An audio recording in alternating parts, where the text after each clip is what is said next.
How's it going, everybody? Nick here, and in this video, I sit down with the incredible Marcus Scott to get his take on producing R&B vocals. Marcus will take us through his approach on delivering a vocal performance that not only sounds good, but one that'll take the listener on a ride inside the song's story. Marcus is truly an amazing performer, whether on the live stage or in the studio. He really gives it his all. There's a lot to learn here. Enjoy.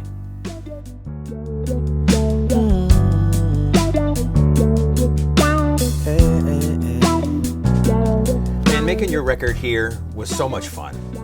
I agree. When was the last time? I mean, I just got back into vinyl.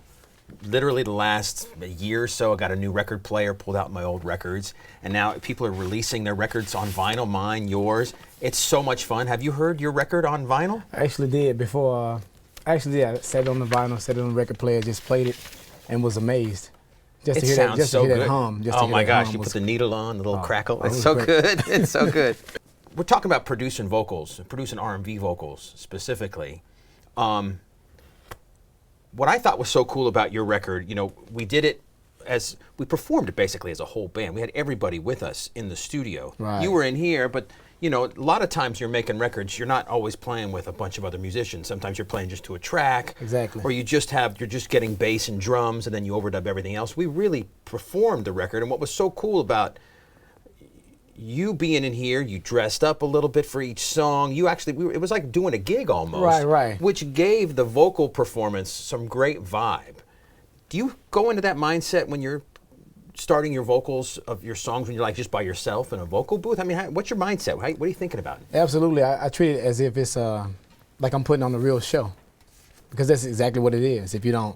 You are giving a performance. Yeah, you don't take it seriously, the people won't take it seriously. So that's part of the whole reason why I did it that way, and I wouldn't have it any other way. Right. Okay. So how much did you think about the production of the vocal, your vibe for each song ahead of time? I mean, you wrote these songs. Right. How much was there practice ahead of time? Because you know, we learned them as a band. It wasn't that much time spent with the music before we actually started recording. How much time did you spend thinking about how you were going to deliver those vocals before you got here? Well, not too long. What I did was just sat down, I read the lyrics, and I said, okay, how can I become these lyrics? More so than just sing the lyrics. How can I become these lyrics? How can I be emphatic in my delivery? So that's the whole approach I had, not so much as learning the song, because after writing it and going over it a couple of times, I knew I just had it, but I was like, okay, let me make sure that the feeling matches each word. So that was my whole take on it. Like, that's how I had to do it, like be more just emphatic about it. Let's check out one of these tunes. Okay, let's Which one do you want to hear first? Living It? Yeah, Living It would be great. So, what's this song about? Let's start there first, because we're talking about producing a vocal. So if you're singing it, you need to know what you're singing. Right. And a lot of times, you know, maybe you come in as a vocalist and you didn't write the song. Especially like here in Sweetwater, sometimes they hire me to do vocals on songs I didn't write. You know, I'm someone else's lyrics and all that kind of stuff. So you got to like make it believable, even though it didn't come from your soul necessarily. Understood. So, what's this song about? This song is pretty much about the story of Marcus Scott from childhood up until now. And some things you go through as a kid, you wish you were just dreaming. Right. Traumatic experience, unforgettable experiences. You wish you were dreaming, but in reality, you're living it. Right. So it basically talks about when I was a kid up until now. Peer pressure, things that I succumbed to, things that I didn't succumb to, the influence that my mom had over me, the influence that the streets had over me as well, which made me stronger and more aware and more appreciative of the life that I have. So it's kind of like just telling anybody from any ethnicity, okay, if I can make it out of that, so can you. Sure, that's cool. Let's hear a little bit of this.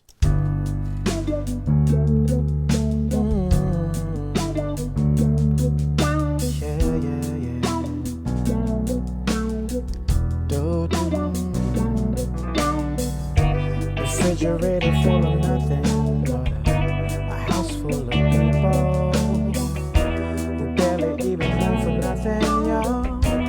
This is the struggle.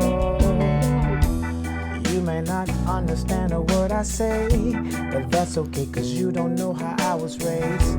My mama didn't work, she only gave us love. Daddy worked so hard, he never gave up. Working all night, he hardly got his rest, but still came home and always gave his best. A deadly heart disease laid him to rest. A child without a father is a hard test, but I hold on. Oh, that's good, that's good. You can just keep going, do the whole tune. Yeah, feel it, man. You gotta feel it. What are you trying to tell yourself to deliver the vocal? Is there a level of going too far, pushing the inflections of the words and the melody? How do you find that sort of just middle perfect ground of getting the point across and not overdoing it? I mean, because sometimes you could, emotional songs like this, you can really kind of go for it. What I would do, speak to that? What I would mainly do is like separate the singer from the artist. The singer knows, and the singer kind of, from my perspective, the singer kind of just acts out of knowing that they could really perform in a certain way, but grab a hold to that artistry, and if you grab a hold to that artistry, it'll take you back to that moment in which you're singing about. So if I grab a hold to that artistry, I go back to that childhood. And when I go back to those childhood moments, I'm able to deliver as I should. I can convey the point across to the audience. So it's like therapy, so to speak. Go back to that childhood and pretty much sing your story versus cry about it. I'll go back and just sing about it instead of crying about it. Crying about it helps. It's therapeutic too. Right. But like I said, you have to be able to separate that singer from the artist. And the singer tends to act out of ego, in my perspective, instead of, I can let the people know I can sing the hell out of this song. But no, that's not what I'm trying to do. I'm trying to tell the story more so than just sing it. You get what I'm saying? Totally. Yeah. All right, let's listen to you're almost getting to the chorus.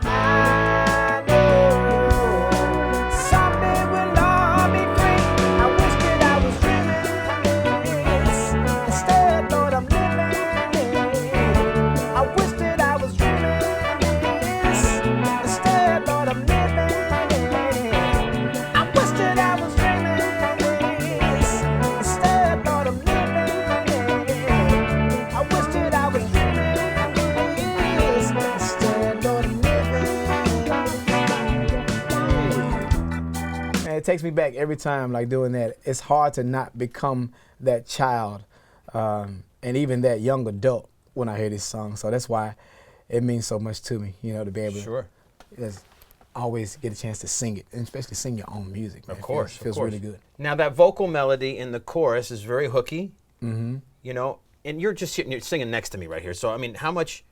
And we're going to get you on a mic here in a little bit too, to sing through a mic.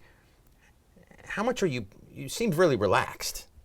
Yeah, and I have to be. That's like I have to be, because if I'm not, I'm trying to do too much. I run out of energy. I almost get like vocal fatigue and get exhausted, and I'll get bored with the song. It'd be more work than just delivery. So if I'm relaxed, I have to purposely relax myself, breathe, stay calm, focus on delivering the lyrics as they should be, and just stay at a zen space and tell the story. And you can't really tell your story and get the proper point across if you're anxiously trying to get it out. So that's part of why I purposely just relax myself, take a deep breath, and just, okay, man, it's your song. You don't have anything to prove. Sure. Just tell your story. Now, do you normally like to go to record a song when you're in the studio environment, to record from the beginning to the end? Absolutely. Or do you like to do in chunks? You like to do the whole thing? Beginning to end, because if it's your song, you should treat it as such. It's your song. Don't be unsure about it. Just like you and I have a conversation, I don't want to say, hey, Nick, I want to finish the second part of this conversation. When I go back, I need to take a break. No, I just want to let it flow. Let the conversation be organic and natural. It seems more scripted if I would just say, hey, let's punch this line in, let's punch that line in. You become too critical instead of just letting it flow. I believe in feeling it and letting it flow, and also living it.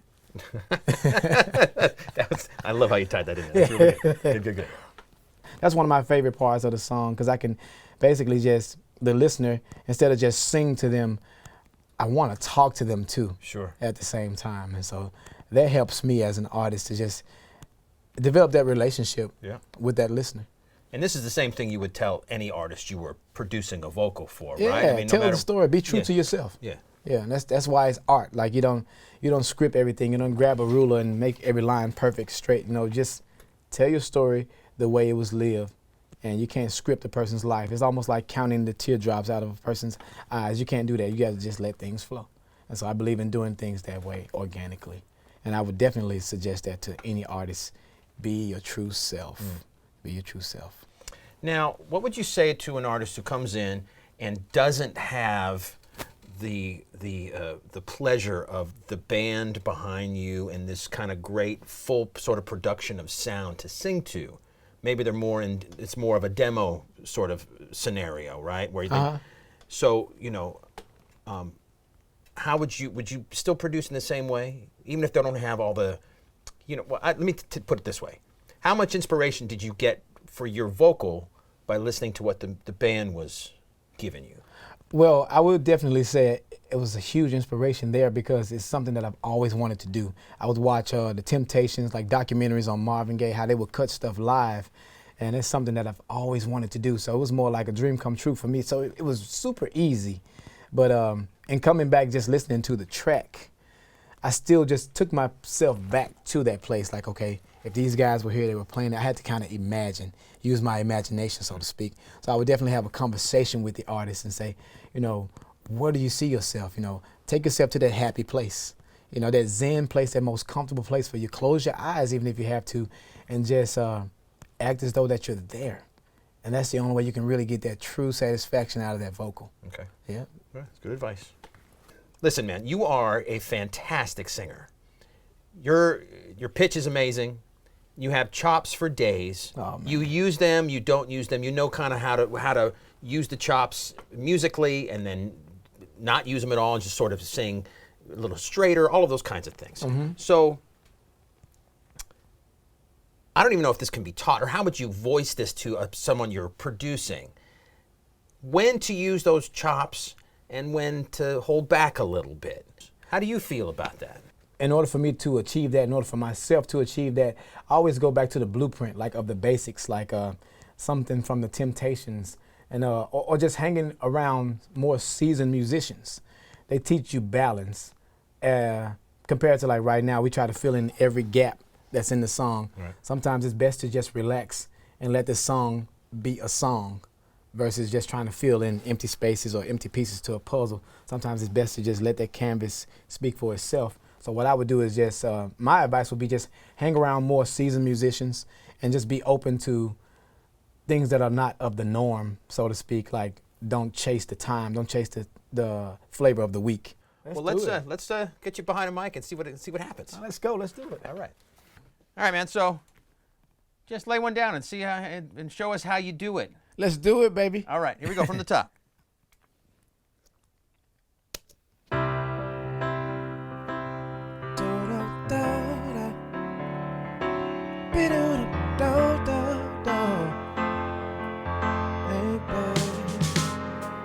Listen, just because I don't say yes to everything, it doesn't mean that I don't care about you, baby. Simply because I don't agree with everything, it doesn't mean a thing, girl. My darling, I swear, oh yeah. But in the midst of it all, my main goal is to give you my all, because you're worth it every second of my time, every penny from my dime, every hour of my day, every single word I say, every day of my week. I'll be dancing with you cheek to cheek, from my head down to my toes, just in case you didn't know, you're worth it. Nice. That's cool. Yeah, come on in and take a listen. Just because I don't say yes to everything, it doesn't mean that I don't care about you, baby. And I'll do them over when we come back. Because I don't agree with everything. So your voice is nice and clean. There's not affected much of anything. I've barely got any EQ on you, just a tiny bit of top end, okay, and a little bit of mid range. Just slightly rolled off. But I mean, that's very minimal there. And then with the 1176, I'm just kind of taming down some of those peaks when you really belt.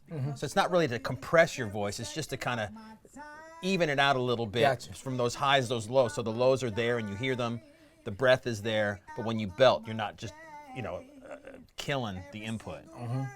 I love it.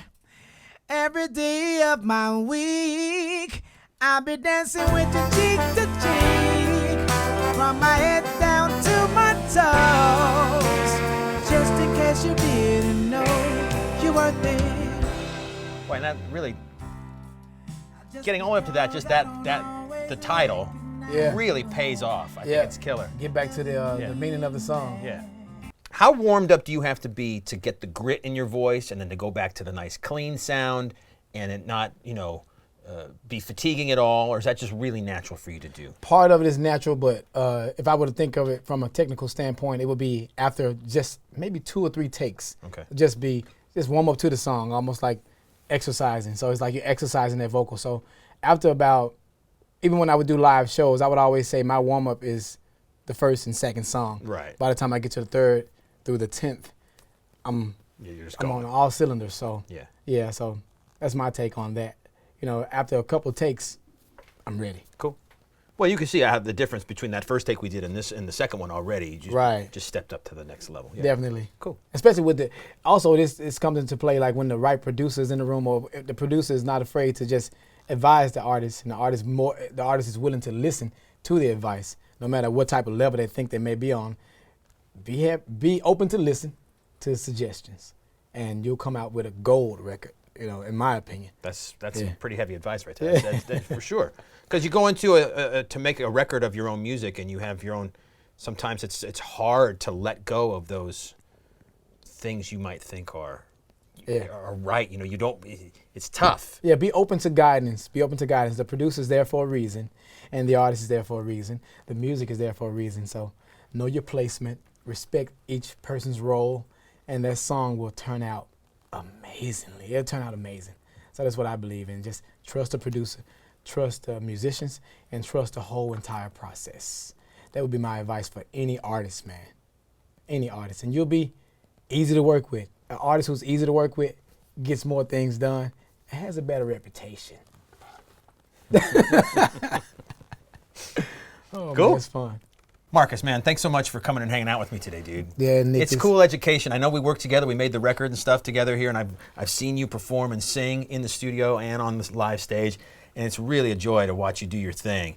And I learned a lot just hanging with you and getting your process about it, how you come up with vocals and producing vocals. I gotta admit, it was a lot of fun. I'm looking forward to doing this again. Mr. Nick DiVigilio, man, it's been a pleasure. Thanks, bud. Appreciate it. Why don't we listen to what we did? Let's go.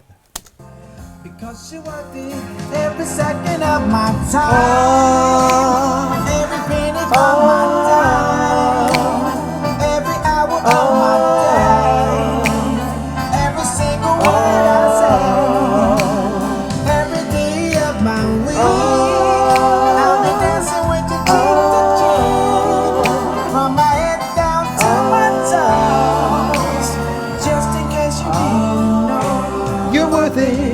Yeah. That was fun.